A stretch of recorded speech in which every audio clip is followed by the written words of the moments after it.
I am going to be reading The Little Red Sled by Erin Guttlesberg and illustrated by Elizabeth Trivoncona.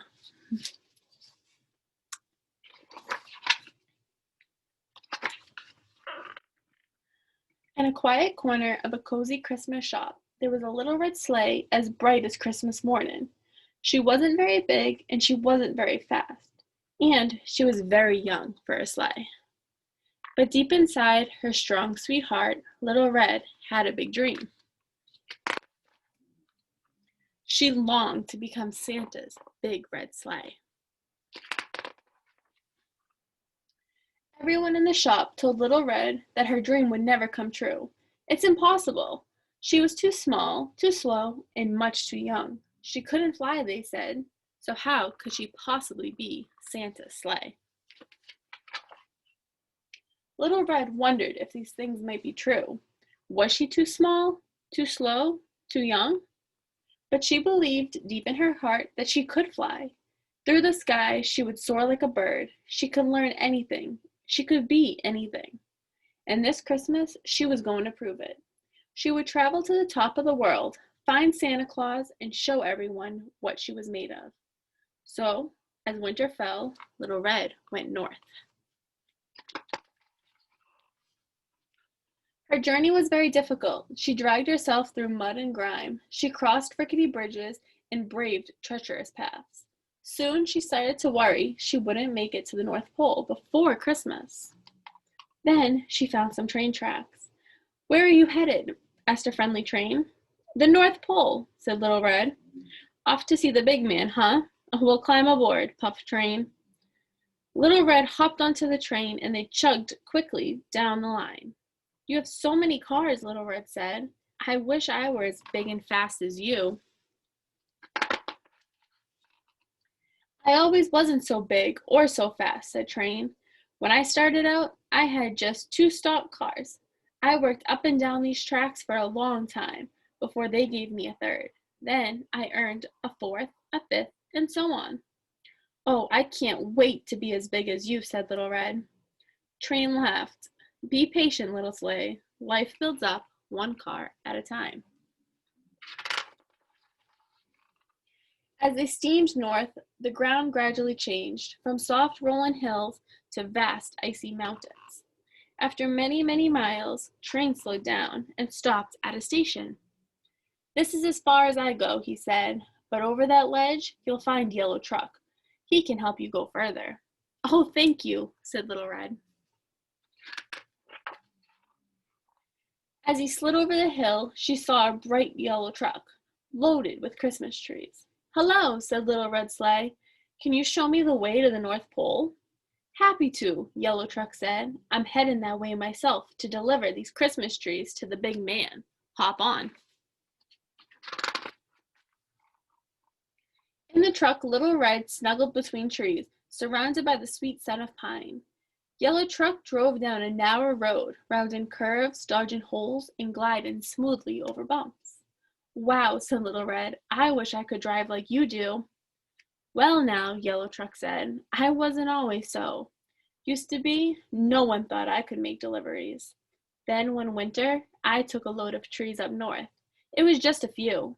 But the next time I got more and more. Life seems to build up one tree at a time." That afternoon, snow began to fall. Ice covered the roads. Yellow Truck's tires slipped and slid. His windshield wipers ran faster and faster as the snow fell harder and harder. "We have to pull over," hollowed Yellow Truck. Little Red could barely hear him through the whimpering wind. She closed her eyes and held tight. She feared that if she flew off, she'd be lost. Then she would never find the North Pole. When they stopped, Little Red carefully opened her eyes. Snow was still swirling, but through it she saw lights twinkling. Red, green, blue, and white. Was this the North Pole? Had they finally made it? "Do you see Santa Claus?" asked Little Red. She strained her eyes, but could see nothing through the blur of the fallen snow. "I'm sorry," said Yellow Truck. "We didn't make it to the North Pole. We'll have to stay here until the storm lets up." Little Red nestled deep into the bed of Christmas trees, thankful for the shelter. But as she watched the snow pile up, and up, her heart felt heavy. She'd come so far, and it was nearly Christmas. How would she ever get to the North Pole now? Little Red fell asleep, sniffling and wishing for Santa. In the morning, the sun rose high and bright. The storm was over. "Happy Christmas Eve," Little Red said. "Will we get moving soon to deliver the trees in time?" "Afraid not," said Yellow Truck. "My tires are stuck tight. I can't go anywhere today. But you should take a look at the town. I'll keep an eye on you from here. You never know what you'll find when you look around, someplace new." Little Red thanked Yellow Truck and slid off the trees and down the back, and then down the street. She hadn't gone very far when a pair of mitted hands suddenly picked her up. Oh wow, a sleigh! A little girl in a purple parka hugged Little Red to her chest and held on tightly as she ran down the street and up to the top of the hill. The girl sat on Little Red, and then Little Red was just the right size for the little girl. Together they flew down the hill again and again, sledding through the snow.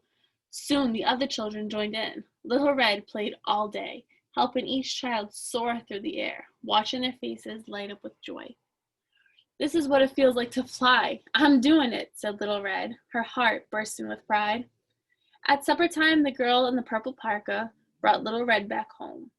When Little Red closed her eyes that night, at the end of Christmas Eve, she felt like she was still flying. The next day, on Christmas morning, Little Red woke up and sighed. She hadn't made it to the North Pole. She hadn't met Santa Claus. And now it was too late.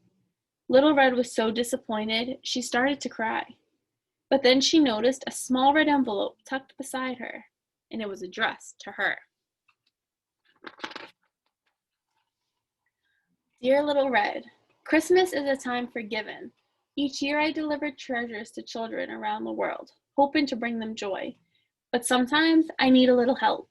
Yesterday you delivered Christmas joy to many children. Thank you so much. You made each of those children very happy, and you did it just by being yourself. You are a very special sled indeed. She could really use someone like you up here in the North Pole. As a special thank you, you are cordially invited to visit me in the North Pole next year as we prepare for the holiday. Merry Christmas. Love, Santa Claus." Little Red couldn't believe her eyes. The North Pole with Santa Claus? Her dream had come true. Just then, the little girl in the purple parka bounded down the stairs. Little Red was ready.